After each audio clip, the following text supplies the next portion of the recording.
Minha diretoria, vamos falar de futebol e vamos falar de óculos aqui, que eu preciso ler a porra da matéria enquanto eu tô falando aqui, e chegou a idade que ou eu boto isso aqui ou eu não enxergo mais. É o seguinte, diretoria, a CBF mudou o regulamento da Copa do Brasil em relação à inscrição de jogadores. Então ela fez uma mudança lá em relação aqueles primeiros jogos, onde você é o time grande, você joga contra um time pequeno fora, se você empatar você tá classificado, agora não, vai pros pênaltis. O que levaria alguns times à eliminação nos anos anteriores. Então vão ter que jogar a Vera desde o começo. E essa discussão é meio, como eu vou dizer, é um pouco capitalista e um pouco técnica, né? Tecnicamente, sim, se você pegar o Flamengo e for jogar com o Sergipe lá, vai ganhar do Sergipe, não enche meu saco, porra, é o mínimo que eu espero de você, né?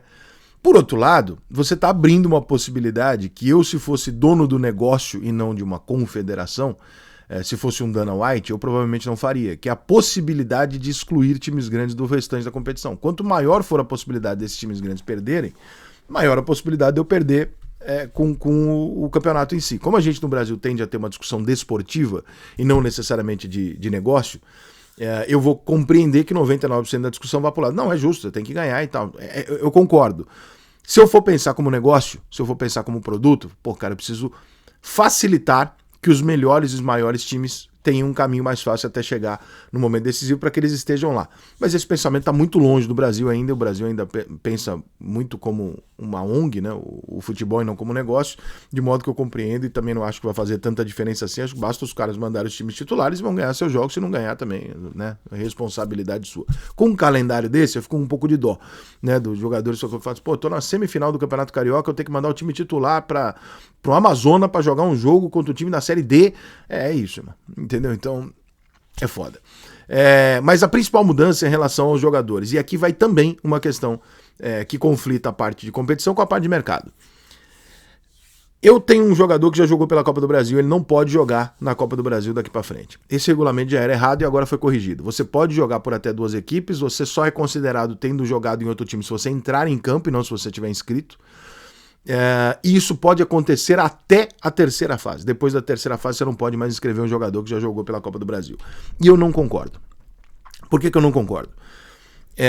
A flexibilização do time, o cara poder jogar uma primeira fase num time menor e aparecer e ser colocado por outro jogador, por outro clube, eu acho que ela é normal, não muda muita coisa, faz parte, porque nós estamos falando, evidentemente, de jogadores um pouco menores, né? Nós estamos falando, na maioria dos casos, de jogadores que jogaram num time menor, aparecendo, se destacaram e tal, ou de clubes que foram eliminados, o cara não estava tão bem, outro clube foi lá e contratou ele, como é o caso do Daverson, por exemplo. O Daverson é um jogador que foi muito importante pro Galo no ano passado, mas ele estava no Cuiabá, então não é uma contratação bombástica nem nada. Só que no outro lado da história tem a perda de valor de mercado do futebol brasileiro, que é o seguinte: eu sou jogador do Corinthians, por exemplo, então eu sou Corinthians, né? Tô lá no Corinthians, jogo pra caralho, ganho meus 600 conto por mês, tá. E eu sou eliminado no começo da Copa do Brasil, olha que merda, fui eliminado da Copa do Brasil. E aí o Flamengo chega e fala assim, porra, eu quero esse jogador aí. É claro que eu sou um meia clássico, dá pra você ver pelo meu perfil que eu sou um meia clássico. Eu falei assim, porra, eu quero esse cara aí, Rascaeta machucou aqui, porra, eu quero contratar o Rica. O cara fala assim, então, mas é que o Rica já jogou na Copa do Brasil. Então o Rica não vai poder te defender na semifinal, quarta de final e final. Aí você fala, porra, mas aí eu vou gastar um dinheiro desse, esse cara não pode me defender na final. Não, vou contratar outro. Pra onde é que vai o Rica? Pra Arábia, pra Europa. A gente perde mercado.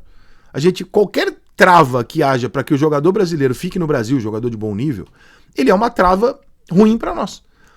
Então, eu acho que se poderia fazer algum mecanismo do tipo, você pode contratar o jogador, mas você não pode usar nesta fase, você tem que usar na próxima, por exemplo. Você contratar o cara nas quartas, você pode usar o cara na semi, se você passar sem ele, por exemplo. Para evitar o que, obviamente, ela quer evitar, que é um time com mais dinheiro chegar faltando 2 jogos para acabar a Copa do Brasil, o cara fala assim, é o seguinte, eu vou contratar 4 jogadores aqui fodões e vou ganhar a Copa do Brasil. É isso que ela quer evitar, grosso modo. Mas tem a perda para fora, que hoje ela não se resume ao futebol europeu, porque o futebol europeu também já está um pouco saturado, está muito cheio de jogador. E não temos mais tanto jogador tecnicamente absurdamente diferente dos outros, então o futebol europeu meio que se abastece ali sozinho, buscando apenas as estrelas mais pontuais. E os clubes menores não têm mais tanto dinheiro quanto eles tinham, embora o real não valha nada. Mas entre você vender um jogador nota 7,5 de um clube brasileiro para a Arábia ou para outro clube brasileiro, eu acho que o esforço da CBF tem que ser feito para que ele fique no Brasil. Porque, afinal de contas, a CBF cuida do futebol brasileiro, não da vida do jogador. Então, eu discordo um pouco dessa regra, porque eu acho que ela poderia ser muito mais flexibilizada, no sentido de que, Eu vou permitir que você fique no Brasil, eu vou gerar um mecanismo para que você fique no futebol brasileiro. Eu talvez coloque uma amarrazinha ou outra aqui, tá? Mas excluir você, por exemplo, você chega na quarta de final da Copa do Brasil, você não joga até a final, porra, eu não contrato você. Aí pra mim não vale a pena. E se não valer a pena, vai vir um árabe, um japonês aqui e vai levar você. Porque os times que têm potencial para te contratar são times que estão em alto poder de investimento porque estão em grandes decisões. Isso é matemática. O time que está lá em 14º, mas em 10º no Campeonato Brasileiro, aquela zona ali de água de salsicha, não acontece porra nenhuma, não serve pra nada. Tu fica ali, você não tá na decisão da Copa do Brasil, você não tá nas decisões da Libertadores, você tá ali.